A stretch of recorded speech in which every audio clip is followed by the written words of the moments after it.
we're going to be reading the rest of John chapter 16, and then we're going to move tomorrow into John chapter 17, okay? So yesterday we talked about when Jesus talks about where he's going and after he's crucified and predicts that, okay?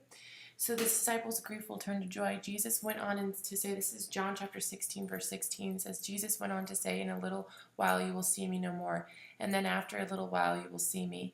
At this, some of the disciples said to one another, what does this mean by saying, in a little while you will see me no more, and then after a little while you will see me?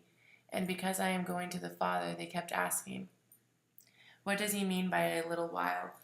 We don't understand what he's saying. Jesus saw that they wanted to ask him about this. So he said to them, are you asking one another what I meant when I said, in a little while you will see me no more, and then after a little while you will see me? Verily, truly, I tell you, you will weep and mourn while the world rejoices. You will grieve, but your grief will turn to joy. A woman giving birth to a child has pain because of her time has come, but when her baby is born, she forgets the anguish because of her joy that the child is born into the world. So with you, now is the time to grieve, but I will see you again, and you will rejoice, and no one will take away your joy. In that day you will no longer ask me anything. Verily, truly, I tell you, my Father will give you and whatever you ask in his name. Until now you have asked for nothing in my name. Ask and you will receive, and your joy will be complete.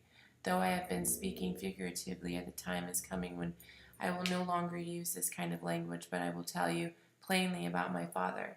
In that day you will ask in my name. I am saying that I will ask the Father on your behalf. No, the Father himself loves you because you have loved me, and you have believed that I came from God. I came from the Father and entered the world, and now I am leaving the world and going back to the Father. Then when Jesus' disciples said, now you are speaking clearly without figures of speech.